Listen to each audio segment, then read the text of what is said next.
How's it going, ladies and gentlemen? My name is Michael Thurville, photojournalist and sociologist here at VEDA World News. Again, a returning guest, retired law enforcement officer, sheriff, deputy. Can we say that? Yes, retired deputy sheriff. Retired deputy sheriff. Thank you for the clarification, sir. Please introduce yourself. Hi, I'm Oscar Gonzales. And? And I'm running for Harris County Judge. I'm a retired deputy sheriff of 30 years, and I'm originally from 5th Ward, Tuffley Park. So he is a native Houstonian, not an outsider. Now, besides talking about the political campaign and politics in general, we had several incidences concerning federal law enforcement officers, ICE agents in particular, 2 shootings in 2 days, with one making major headlines with a woman being shot, I guess, in the head? I don't know. From the front. From the front. From the front of the vehicle. What happened there? From what I witnessed and on what I saw on TV, I saw one angle, and I thought that the officer that was on the side of the car actually fired into the car, which I thought was kind of strange. But when I saw the other video showing where there was an officer in front of the vehicle and then she stepped on the gas and made the vehicle lurch forward and the shot was from the front, then it made it clear. You know, she stepped on the gas to take off forward. There's 2 officers on this side and there's one in front. You can't do that. Question, what do you think was going through that person's mind at that time, if you could guess?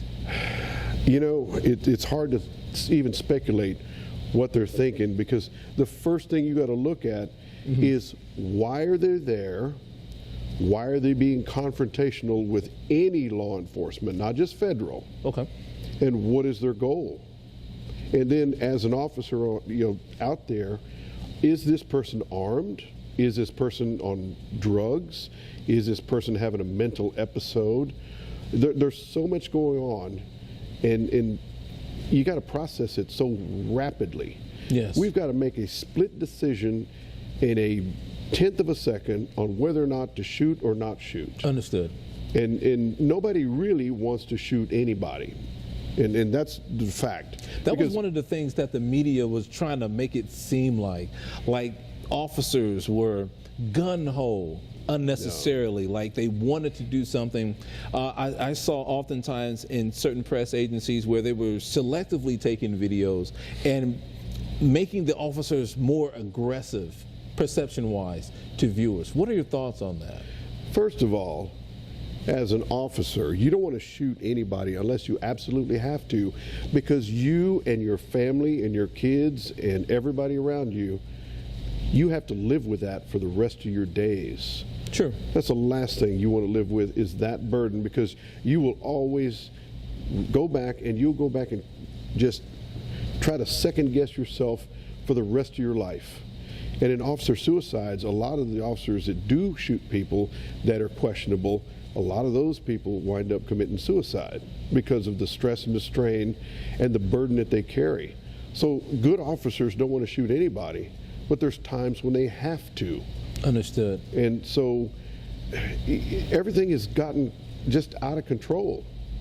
What do you think should be the solution? The people need to stop looking at TV, movies, and YouTube videos on this is how we're going to do that. And my understanding is that that couple was paid to go out there and do that kind of work. Who's paying these people? I don't know. It should be illegal to do that. Yes, it should be. It's a false protest. Well, interfering with any kind of police investigation is a violation of law. True. Okay? If you want to protesting is fine, but actually inserting yourself into a law enforcement situation is not going to end well.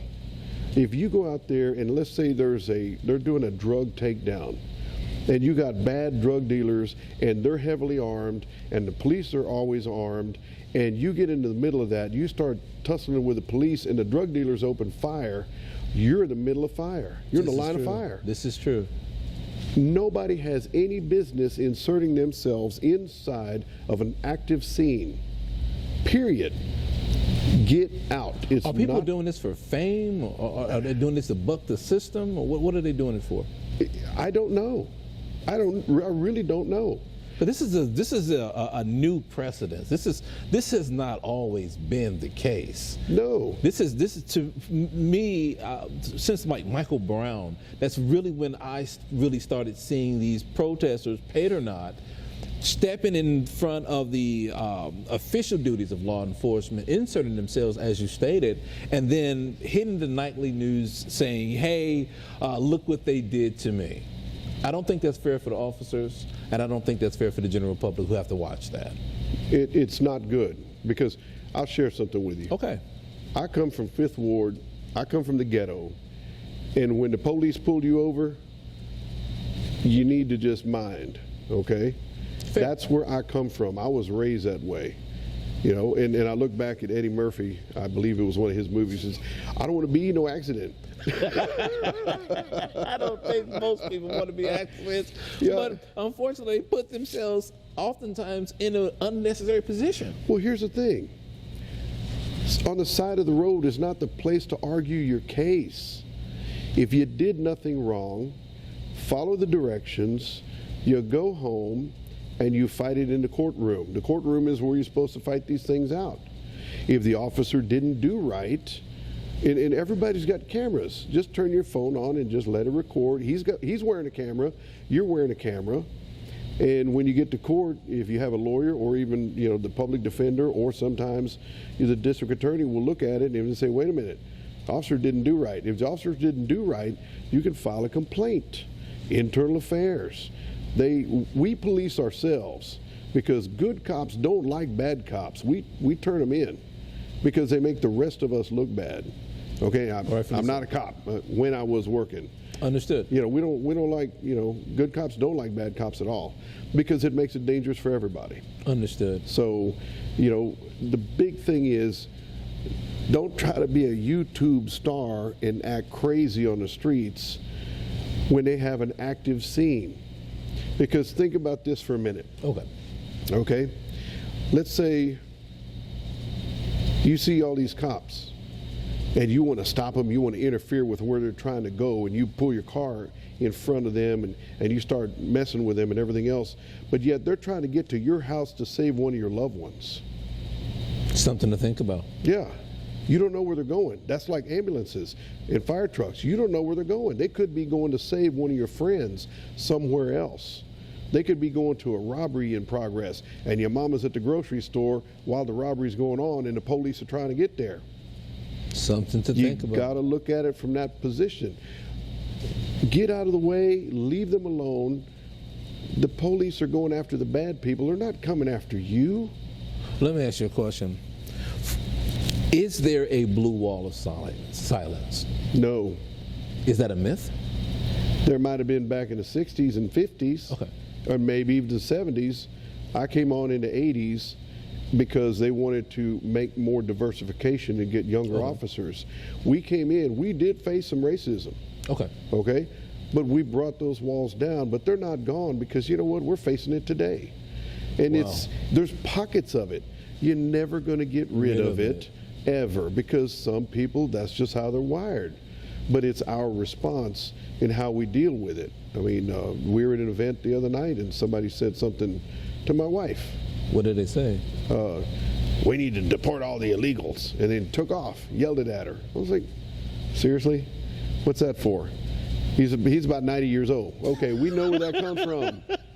This is true. And that's his world. At 90 years old, you need to be kind of chilling out. You know, those are like golden years. Yeah. See, the thing is, the world is different. Okay. Everybody's married to everybody of every color and every religion and every background. Everybody's got everything in their families. We're all connected, friends and families. We have everything, and so all the race baiting that you see on the media or wherever it comes out and it pops up and somebody starts talking that kind of nonsense, just don't even listen to them, because that is not reality. Understood. Especially in this city. I mean, you and me are here, we're friends. Yes, we are. Okay? People look at me and they think, when I was a uniformed officer, I'd have people say, oh, you're just a racist cop. I said, really?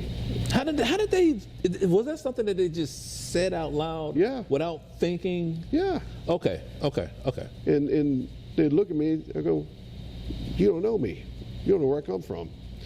And so I'd have one guy, he goes, you're a racist cop. And I said, no, I'm not. Where are you from? I said, 5th Ward. He goes, no, you don't. You don't know that place. I said, oh, yeah, I do. Ask me a question. He started asking me all these questions. And I told him, I said, yeah, you know that store over there on Lita Street? Yeah, Medina store. I said, yeah, that's my cousin's. Wow. He goes, no, you don't know about that. I go, yeah, I do. That's where I'm from. Where is this disconnect coming from, My man? best friends growing up, Okay. my 2 best friends, on one side of the house was Tony Cherry, and that's when I was real young, but they moved away. Mm-hmm. And the other side was David Adams. All right? Those aren't Mexican names. This is true. My 2 best friends growing up when I was a child, they were black. Wow. I didn't know, I didn't see color. We were all poor. We were all struggling. We'd have a barbecue. We'd be passing plates over the fence and taking care of each other. Do people still do that? Yeah, Okay. we do. Okay. That's We good to do. know. That is good to know that Yeah. we're not that separated. Well, I ain't forgot where I come from. Okay. Okay. I'm from the hood. I'm from the ghetto, whatever, and we don't live fancy. We live real. And you know what? I've dealt with a lot of people. I've dealt with people who are convicted felons, and I've seen them rise up when duty called and actually do great things. I've seen many convicted felons start businesses and become extremely successful, worldwide companies. Okay? How does that make you feel as law enforcement? It makes me when you see happy. that? You know why? Because I love to see good people succeed. I believe that people can redeem themselves, but they have to want to do it from the inside. I can't force somebody to be good. True. But I can try to encourage them and try to nurture them and help them. Question. Yes. Artificial intelligence in law enforcement, does it have a place? I believe it does. Okay. In what capacity? Well, if you're talking about going through files and you're looking at lots of data, or if you're scanning and looking at license plates on cars and things like that, I think it would be a very good tool depending on the parameters where it's used, because there's not enough of law enforcement officers to be out there looking at every license plate. But if a computer program can scan all of them, that makes it a lot easier, because the program can find the plate that you're looking for. Understood. Because we have cases where you have abductions, you're looking for plates. If you got a system where you can see the plates, or maybe the person in the car or whatever, that helps law enforcement, because our big thing is to protect lives, protect and save lives. That is the main function. We enforce the laws, but the biggest thing we do is protect people and save lives. We're supposed to protect property too, but that's really the core of what we're supposed to do. What can be done to bring more people into the ranks when it comes to law enforcement? How do we get more police officers more people that want to become police officers? How do we do that? There's a lot of them that want to become. What the problem that I see right now is the culture of hating a law enforcement officer. Okay? When I was a child, I was little, I always had a calling to become a law enforcement officer. Okay. I don't know where it came from. I don't know why, but it's a drive to help people. It's not a drive just to put on the uniform. It's not a drive at all to even shoot somebody. That's the last thing you want to do. But to actually be out there and be a person who can help somebody. Because law enforcement officers help more people than they hurt. Understood. Any Okay. day of the week. Because I worked 10 years in child support court. I was working in there. And I had a program where I dealt with people, and there were people in trauma. They'd sit on the opposite sides of the courtroom, and they would sneer at each other, and they would want to hate each other. And after the judge called docket, they'd run out into the out onto the hallway, and they'd start fighting. And I'd have to go out there and fight with them and put them in jail. I said, there's got to be a better way. Yes. I came up with a way to talk with them to lower the anxiety and get them and just really help them. And so I called the place the Love Shack. Okay. And so Okay. it was divorce court or child support court, Okay. the Love Shack, okay? And some people out there might remember this because if they're watching, they know. Okay. So what I did is I asked the judge's permission. Can I talk to these people like for 30 minutes beforehand? And he said, yeah, but he asked me what I was going to do. And so what I did is I give him the rules of the court, and then I would talk to him and I would listen to him. I gave, how often is it that anybody has an opportunity to speak to a full-dress uniform officer casually? I think most people Rarely. are hesitant. No, but they never have a chance. Yeah. We're pulling you over, or we're working somewhere, and we're on duty. And yeah, I was on duty, but when can you ask one of us casual questions? What would you say to those officers that often sometimes are hesitant to engage with people? Have you ran across that? Well, you're hesitant if you're focused on securing a location. Okay. So what I did in the courtroom, I would talk with them, I'd make them laugh, I'd make them think, and they'd be crying because I would talk to them about the realities of what they're doing. I would ask them, who looks at you every day and sees a big red cape hanging off your shoulders? And you'd see them start thinking. Children, your children see you as a superhero. They do. You're a superhero in their eyes. And I would tell them, I want you to go home, look in the mirror, and you decide for yourself. Don't tell me what you're going to do, but you make a decision tonight.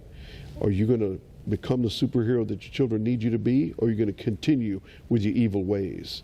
Because everybody here has the power, all these parents, and that's the only way to fix everything in society, is we have to go into the home and talk to the parents and get them to change. But you can't do that unless you're invited. True. So the only way, I had them there in my court, and I would talk to them. And a lot of them would go home, look in the mirror, and they would make a decision. And when they came back to court, a lot of them said, you changed my life. Wow. So I had the opportunity during that time when I was working to touch on 1 million lives. Question. Military and law enforcement, do they have a place? Can they work together? Yes. Do you we support did. it? Yes. Okay, why? Well, when I was in narcotics, we had military Okay. for support. Now, military is trained different than law enforcement. Sure. Law enforcement is paramilitary. Law enforcement is what they call peacetime warriors. Okay. Okay? And it's a completely different role. Military, they just go into battle zones and they just blow up things and shoot things. Okay? Law enforcement has to go into similar areas that are dangerous, but we can't just blow everything up and shoot everything. We have to try to manage everything. Okay, so there's always that negotiation factor. Yeah, and one of the most dangerous ones is when you go to a domestic call, domestic disturbance. Okay. Those are really bad. Why? Well, because you don't know who is going to shoot you.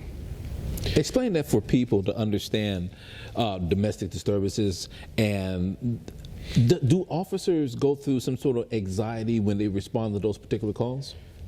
Well, you're on high alert because, and let me explain how this works. Okay, please. On domestic calls, let's say you got a call where somebody calls in and says that they can hear the woman being beat by the man, okay? You show up, tensions are high, people are screaming, you know, you got your gun put away because you're not there to kill nobody, and then you try to talk to the husband, and she's bloodied, and you're trying to calm him down, and you got your focus on him because he's big and he's aggressive, and you don't even see her when she pulls out the gun and shoots you. Wow. Because she doesn't want her man to go to jail, even though he beat the daylights out of her. Have you responded to any calls in which the opposite is true, where the man is the victim? Have you ever had any of those type of calls? You know, that happens a lot. Really? But the men will not complain. Why do you think that is? because it's embarrassing.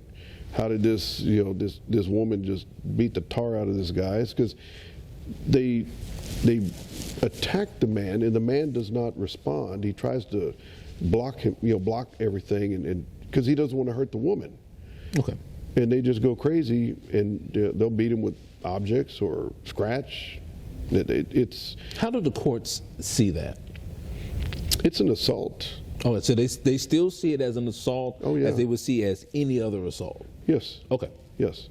But men reluctantly will not. They won't press charges. They won't say anything. And a lot of times, sometimes the guys wind up going to jail because the officer thinks that, he beat the Now, woman. how does that happen? Is that perception? It's perception. It's what you see, because you got to assess these things so rapidly. Sometimes you'll have a woman out here, she's crying and sobbing, or she looks like she's all disheveled completely, and you see him, and he looks like he might have been beat a little bit, but she just looks terrible, but she hadn't been beat at all. It's really hard, you know. And if he doesn't want to talk, he says, "No, I don't want to talk about it," and say, "Well, I got to separate y'all. I can't leave you together." Okay. And if there's kids in the house, what are you going to do? Wow. So there are cases where the guy has gone to jail. He says, "I didn't do nothing," and then she'll turn around and say he did. What should men do? 'Cause, it is a big thing where a lot of men are starting to speak out. What tips could you give to men to help them kind of shield themselves from even getting in these particular situations? If you're in a toxic relationship, get out. And that's for everybody, men and women. Okay. Because when you have somebody who is comfortable enough striking you, demeaning to you, screaming and yelling, and you have that kind of toxicity, why are you there? You deserve better. Everybody deserves better. And there's people go, and I've seen it, where they go, "Oh, well, I don't know what I'm going to do." Now, there's cases, a lot of times, they won't go because of financial reasons. Understood. They'll stay, and they'll take it. And this is men and women? Yes. Okay. Yeah, so there's a lot of factors to go. And that's one of the reasons why we need to have a better system, because, as a matter of fact, well, let me stop and go back. We need to have a better system and more resources for those that are in abusive relationships. We did an event in October where there was women trying to get away from abusive men, and it was a lockdown facility. And it was highly monitored and really tight security, big fence, cameras, lights, everything, and officer on duty watching the whole place to make sure that the aggressor does not show up. And it's, the kids have to go to school there too. Oh, wow. Yeah, it's really controlled for the safety of the people that are there. Now, for the people who fall into these facilities, how are they? What is their demeanor like from your assessment? They're relieved, but you could tell that they're still concerned.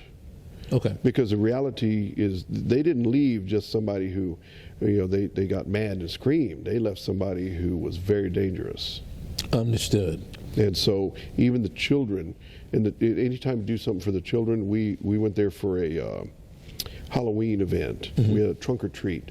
Okay. And a bunch of us went out there and we dressed up and gave out candies and everything else and toys. And they were really happy. But you could tell that they were always kind of looking around to see, towards the street. Okay. We had a lot of officers there too. So, they were safe, but you could tell. What does the future of law enforcement look like to you? Well, you ever seen the movie Demolition Man? Yeah. You remember San Angeles Police? Yeah. It's getting to that point. Really? Yes. But, I tell you what, I make that as a joke because there's a lot of great officers out there that are trying their best. Okay. Okay. And they deserve more support. They deserve not to be gone after for just doing their job. Okay. Okay. So we really need to look at what's going on with them. A lot of the old guys like me well, let me back up. Let me start over. The way it used to be is that us young guys would come into the system. The old salty cops, the veterans that were there, they would like mentor us and teach us, and we learned a lot of what not to do. A lot, how to investigate, how to do this, how to do that, and how to patrol, and what safeguards. But we also got taught by them what not to do. You don't do this, you don't do that, you don't do that. And because if you do, you're going to be in trouble, or you're going to get fired, you're going to get indicted. So we had those mentors that would teach us, and it was very, very valuable. But now, a bunch of us have just left abruptly. Why? And we've well, a lot of reasons. I did 30 years, and there's some people still there. A friend of mine's still there. But the morale has changed, and it depends on the leadership. The leadership is paramount to how the entire organization works.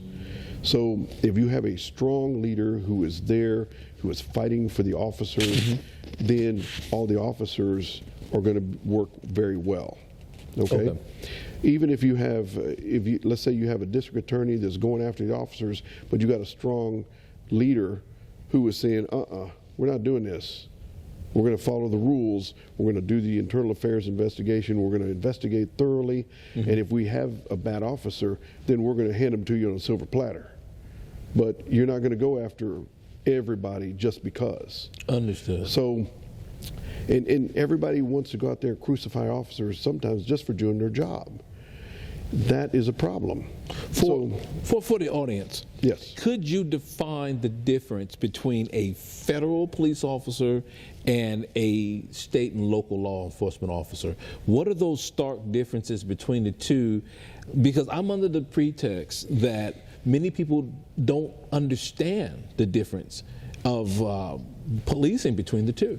Okay, a local police officer, deputy sheriff, school officer, we follow state law. We enforce state law. Okay. Okay, and that's our guide.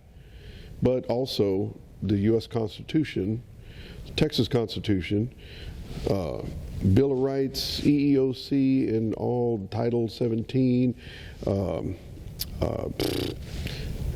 anti-discrimination. We got to follow a multitude of laws. Now the federal officers, they don't enforce state law.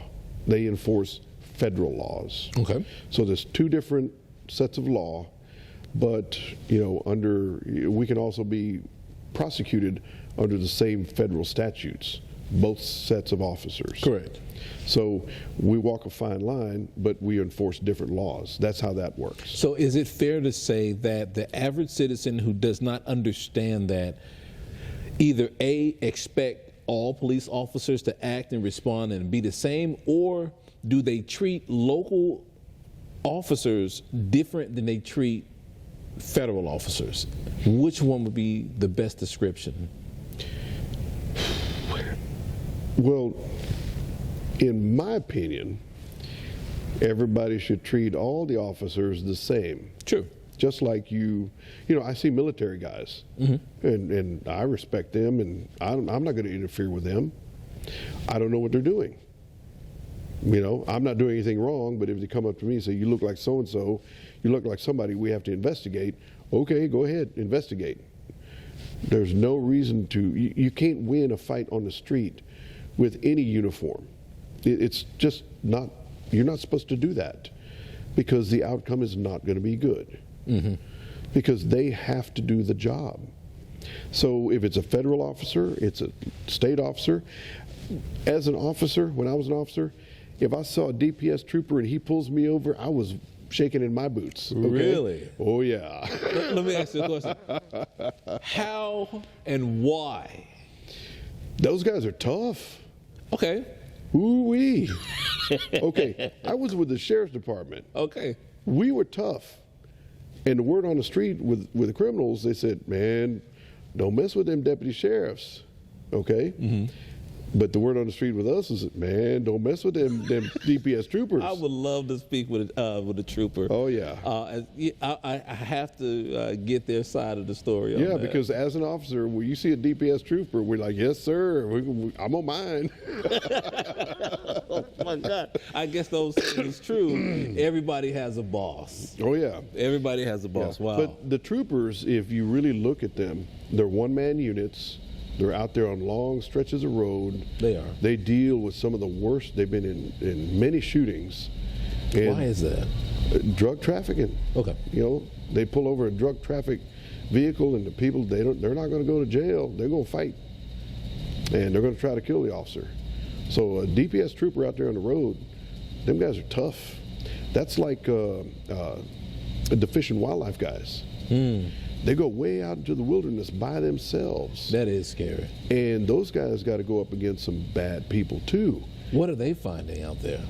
I don't know what they're finding, but I know that some of them get killed, and they've been in shootouts with, you know, bad people, maybe drug traffickers. I'm speculating that are way out in the wilderness, moving human traffic and drugs. Ooh, wow. You know, and they're one-man units by themselves out there in the middle of nowhere. Oh God. So when you're That's out there, not fair. Yeah, but when you're out in the middle of nowhere by yourself, you got to survive. Okay. You know, so see, a lot of people don't see that. They don't think about it because it's not around town. This is true. You know, and then you go to these little cities and little counties and stuff like that. Those officers don't get paid what we get paid in the big city, yet they're committed to protecting people. And that says something a lot about their character. Yeah. It does, in a positive way. I talked to some of those officers when I was traveling around the state. And so what do you make? And those guys, some of them making $30,000, $40,000 a year. Some of them no insurance. Really? Yes. No insurance. No insurance. They have to get insurance, have to pay for their insurance or whatever. Wow. Yeah. Wow. It's not as glorious as anybody thinks. And even now, they'll look at me, and we live in a modest home. And people are like, well, you're a cop. You don't get into law enforcement to get rich. It's a calling. It's it. Exactly right. It's a calling. Okay. So, on the political front, how's Yes, the sir. campaign? I think it's going great. We're blazing a trail. Okay. We're opening doors. We're shining light on things that need to be exposed and brought to the front. We're building new relationships. As a matter of fact, my wife and I, we're both running it for different offices at the same And I think time. that's very unique, but special at the same time. Well, you know why? Because we are committed. We love our county, our city, and our state, and our neighbors so much that we are willing to do this job. And it's tough. It's not easy. It's not an easy job. But for instance, her and I, we know a bunch of different people with nonprofits, and some don't have nonprofits. But for instance, one guy, he built his own rec center with his own money for the kids. Another guy, his brother died from cancer, and on his deathbed, he asked him, he said, I want you to keep working for the kids. We know another guy who works with kids at risk doing football. Okay. We know all these different people that are doing all these things. But like her and I, we help kids in CPS foster care with foster kids and foster parents doing adoption days and everything else. So we paired up with one lady who does events for the community.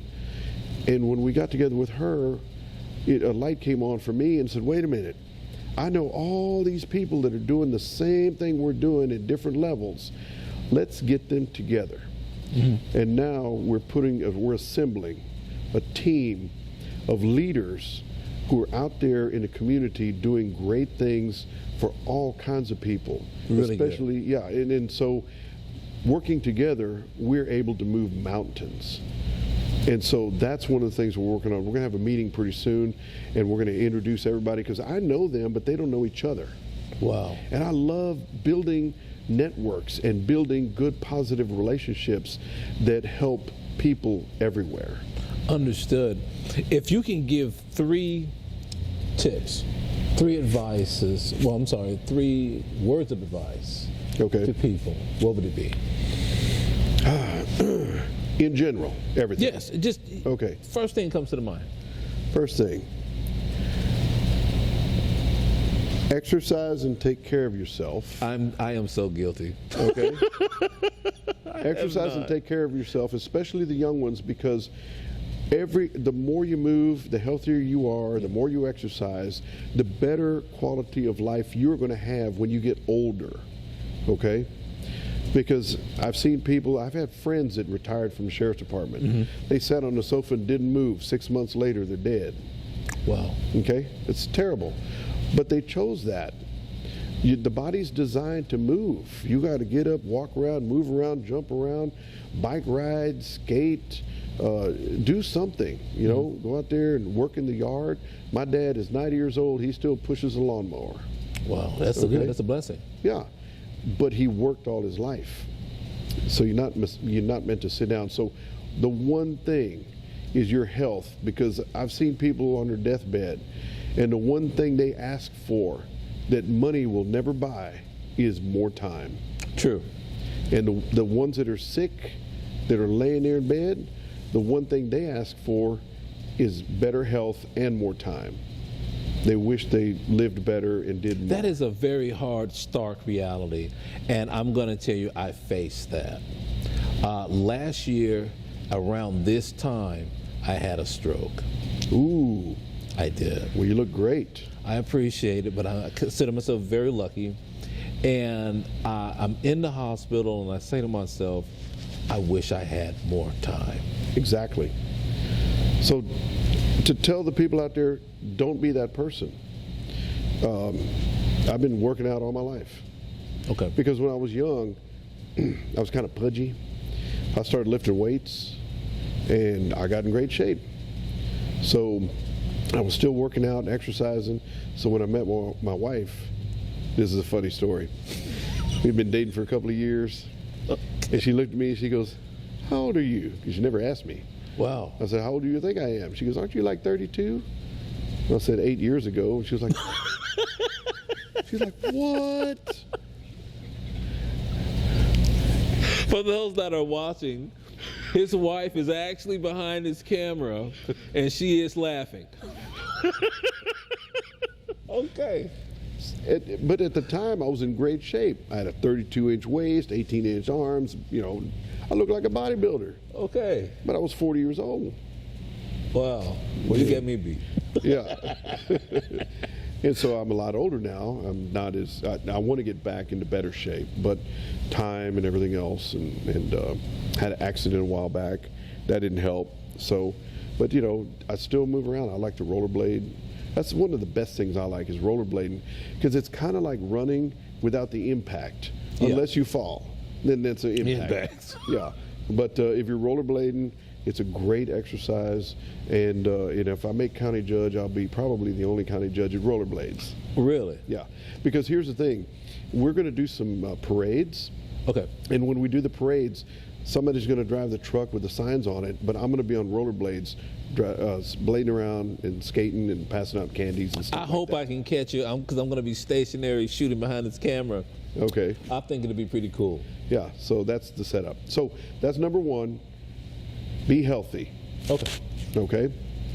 Number two would look in the mirror and realize that you deserve the best you can have, and be the best person you can be for yourself and everybody else. Understood. Okay? Because so often I see so many people that are insecure, that they don't, they're kind of meek and timid and everything else, and they let life pass them by, and they always live regret, going shoulda, woulda, coulda. Don't do that. You know, go out there, take life by the horns, and enjoy everything. It takes a lot of courage to do that. Yeah, but you know, if you're taking care of yourself and you're healthy, it's easier to do that. Agreed. Okay, so you know, if you're in great shape, you feel good, you look in the mirror, it gives you confidence, and then you can step up to somebody and say, "Hey, I just want to say hi." Be confident. You know, enjoy life. Life is a journey. It is. We have a beginning, we have an end. Nobody gets out alive. Okay? This is true. And it's not just getting from point A to point B as fast as you can. It's just enjoying the journey. And a friend of mine who passed away, he used to skate, and we used to skate the streets of Houston all over the place. And I forgot about something until a few years ago when he reminded me, because I said, I got to get here, I got to get there. He goes, why? He goes, don't you remember when we skated the streets of Houston? It wasn't about just getting to that destination only. It was the journey, was the adventure. Because, you know, we have a Corvette. We like to go cruise around sometimes. And I was like, he's right. He reminded me of that. Life is a journey. Go and drive around, enjoy, meet new people, try new foods, check out music, go to the theater. Enjoy the journey, because it's going to end one day. It will. And on that last day, sometimes you know it's coming. You need to look back and say, man, I want you to go out with a smile saying, man, it was a great ride. Wow. Okay? That's number 2. What's number 3? So what's number 3? You know, it's kind of hard. I'm trying to think what number 3 would be. Take care of yourself. Enjoy the journey. And because here's what my motto, I tell everybody, I tell my sons, I want everybody to be happy, healthy, safe, and successful. Okay. 4 things right there. Can't argue right there. Yeah. And because it took me a long time to figure that one out. Okay. Okay. Years, but I did. And so I want everybody to be healthy. I want everybody to be happy and safe and successful. So safety and success. Where can people find you? I'm all over the place. Okay. Instagram. Let them know. Facebook. Instagram, I believe it's Oscar Gonzales for Harris County. Okay. And Facebook is Oscar Gonzales for Harris County Judge. You ladies and gentlemen, make sure you go out and you check out his website. It will give you a great insight, more insight into who he is, what he stands for, and what he's all about. Anything else? Let's all get together. Let's have a great time. I'm really tired of the violence. It's hard, you know, looking at all this going on. But take care of yourselves, because all we have is each other. This is true. At the end of the day, that's all we have. Yep. Well, with that being said, my name is Michael Thurville, photojournalist and sociologist here at VEDA World News. You can catch this episode and more at vedacom.com with 2 M's. That is COMM.com. Thank you.